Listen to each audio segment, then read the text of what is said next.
Alors bonjour et bienvenue sur ma chaîne YouTube. Mon nom est Jean Doyon et récemment, depuis quelques semaines, je suis en réflexion sur mon rapport avec la photographie.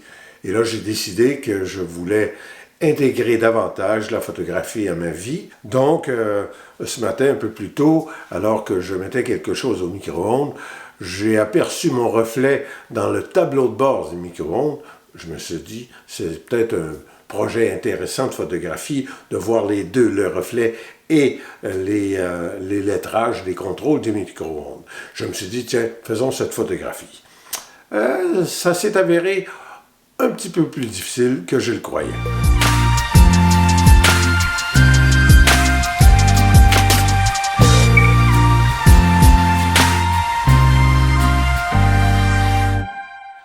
Le projet ce matin, c'était de faire un autoportrait dans le reflet du micro-ondes. Non pas dans l'ensemble du micro-ondes, mais bien dans cette partie ici avec les écriteaux. J'ai vu mon reflet mélangé avec les écritures, l'heure, j'ai trouvé ça extrêmement intéressant.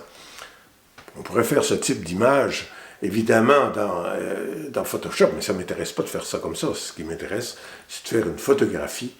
Mais c'est assez difficile de faire ça tout seul. Je veux que mon visage soit au focus. Comme je n'ai pas beaucoup de lumière, je n'ai pas beaucoup de profondeur de champ. Alors, quand je mets en autofocus, donc ce que j'ai qui est précis, ce sont les lettres, le lettrage, les commandes du micro-ondes. En focus manuel, ben là, c'est impossible tout seul de faire ça. La solution, c'est que je vais attendre quelqu'un pour m'aider, qui va me servir de modèle, que je vais prendre mon focus, etc., quitte à faire une photographie de cette personne plutôt qu'un autoportrait. Parce qu'il faut le dire, j'ai fait beaucoup d'autoportraits, mais simplement parce que je suis souvent très seul, tout seul à la maison, pas très seul, mais tout seul à la maison. Parce que si je veux faire de la photographie, photographier des humains, ben, il me reste que moi comme modèle, à portée de la main. Bon, alors parfois ça donne des choses intéressantes, d'autres fois c'est juste un peu plate. Moi, sur un fond gris ou sur un fond blanc, ça devient un petit peu lassant. Je suis très lassé. J'ai fait beaucoup de ce type d'autoportrait. Pour vérifier des éclairages, des types d'éclairage au flash, lumière continue, etc. À force d'essayer, j'ai essayé quelques prises de vue, ça ne semble pas avoir marché, je ne les ai pas vérifiées à l'ordinateur, mais ça ne semble pas avoir marché vraiment. En les poussant au maximum dans Lightroom, on réussit à voir mon visage, mais avec beaucoup de bruit et d'artefacts. Par contre, en plaçant mes choses, j'ai vu que je pouvais obtenir mon reflet dans l'ensemble du micro-ondes. Je vais vous le montrer tout de suite. Voilà. Bon, en attendant, on va me contenter de ça. Mais ce que je voulais, c'était un autoportrait dans cette partie ici du micro-ondes pour que le visage soit mélangé avec l'écriture, ce qui m'apparaissait intéressant. Mais ça, je n'y suis pas parvenu. Sauf qu'avec l'aide de Louise, j'ai obtenu cette photo qui ressemble à peu près à ce que j'imaginais. Alors, beaucoup d'expérience. Je suis content parce que j'ai été en panne pas mal ces derniers temps en photographie. Non pas ces derniers temps, mais l'an dernier, j'ai pas fait grand-chose. Et je cessais de prendre mes appareils photo avec moi. Et là, j'ai commencé par toujours traîner un appareil avec moi. Alors, évidemment, ma EOS RP, c'est un peu gros, mais quand même, je l'ai traîné quelques fois.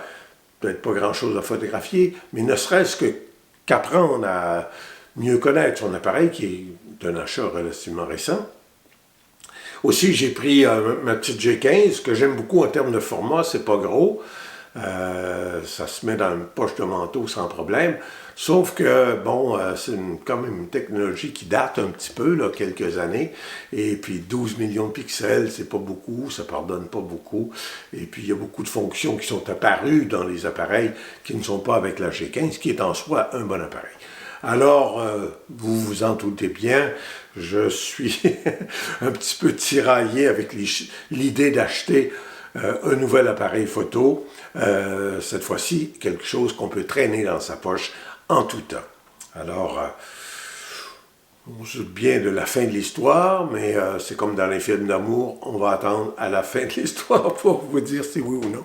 J'ai acheté un appareil, on verra. Qui vivra, verra, comme on dit. L'idée, évidemment, de se procurer un appareil compact, c'est de remplacer le téléphone, qui est bien amusant, mais intéressant. Il peut produire des photographies agréables à regarder sur son propre écran, mais lorsqu'on met ces photographies dans Lightroom et qu'on les affiche à 100%, c'est là que le bas blesse et c'est là qu'on trouve qu'il manque de précision, manque de définition. On arrive avec des photographies qu'on ne peut pas agrandir, qu'on ne peut pas imprimer, justement parce que c'est trop mou. La grande qualité du téléphone, c'est qu'on l'a toujours sur soi. C'est très pratique, on peut prendre des photos tout le temps, n'importe quand.